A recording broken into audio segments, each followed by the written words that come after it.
Hi, my name is Jesse James Clarke, and I'm the Junior Shadow Spokesperson for Health and Wellness. So the conditions that they're currently working on it comes under two basic categories. There are more, but the two major ones is the lack of equipment and the shortage of staff. So starting with the second one, the lack of equipment. So you find that KPH, for example, which is a prime example, hasn't have an MRI machine since 2019, and the minister currently announced in Parliament that they might have to wait up to another year to receive MRI machine. There's no CT scan.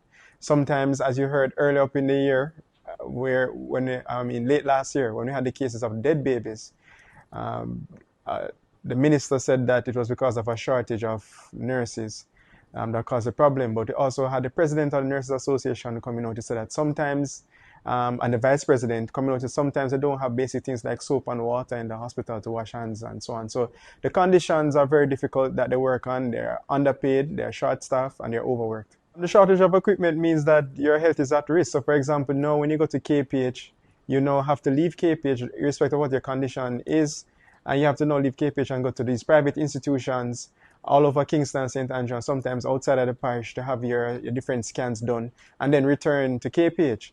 Which, I mean, if you're really ill, that is not the ideal situation to have you moving about up and down in an ambulance. And sometimes ambulance is not available to take you to get these scans done. So you just have to stay there at the hospital and do without it. And a lot of persons die too as well. And just imagine if you have an emergency situation, you can't respond how you'd like to respond because the equipment that you need is off the compound of the hospital. Also, coming outside of Kingston, in other sections of Jamaica, we're currently, in terms of cancer treatment, we Central Jamaica don't have not doing any don't have the machine to do the mammogram.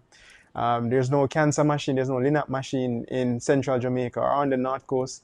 The only two places in Jamaica that have a Linac machine currently is in St. Joseph's and Corner Regional, and that's what's serving the entire island. So I want people in Jamaica to understand what is really happening on the ground. If you need that type of cancer treatment, you now have to travel to either Kingston or Montego Bay to have that kind of treatment done.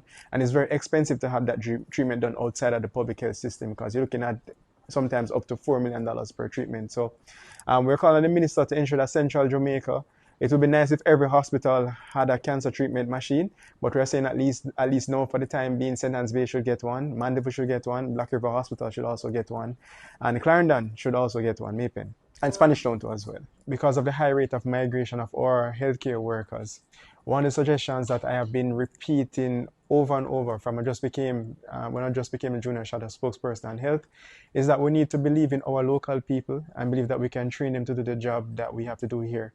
So we need to invest in them, train them for free, because one of the biggest problems that they have when they finish that they have student loans to repay. So the healthcare workers currently in training now, we need to fund their education. The ones that are already finished and already working, who need to specialize in a particular area, we need to fund that, whether they want to study here in Jamaica or in another country. We need to fund that and then bond them to the country for a particular period of time so they can serve our people so we don't have the case of shortage of staff. And if the minister had done that when he just became health minister 7 years ago, we would have had two or three crops of healthcare workers would have graduated and would have still been with us now. And we'd have all enough persons in the specialized areas that we need. So I'm saying to him, it's never too late to fix a problem, and he needs to get on it right now and fund their education. It's one thing to do your school tours and to visit and to cut ribbons for building, but you now need to focus on the real things that will affect the people, the wait time in the hospitals, the equipment that they'll need, and the person that they need to treat them and to do the surgeries that are needed. And we also have persons who have been waiting for years to receive elective surgeries too as well.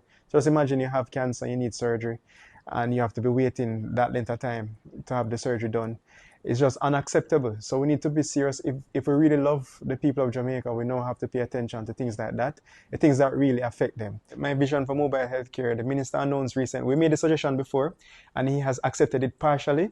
But what we really want to see the mobile healthcare unit to be is not a mobile health fair, but a mobile clinic. So it should cover not only your regular routine checkups, but it should cover dental and optical too as well, and pay specific attention to our children who have medicals to do too as well. Because if you do a thorough medical for your children, you'll be able to pick up in some cases where you have drug abuse taking place or you have other kinds of abuse taking place and intervene from an earlier stage. It also help with the management of those persons who have non-communicable diseases and prevent those who don't have it from developing non-communicable diseases. And we need to be screening for major cancers. I noticed that PSA test is included in the mobile clinic now, but we need your pap smears and your mammograms to be included. So we need mobile machines to do mammogram testing, because your breast cancer, your prostate cancer, your ovarian cancers are the major, cervical cancers are your major cancers that are killing our people. So we need to get that screening happening earlier, and maybe even target a little bit younger than we normally do, since it's such a big problem in our society.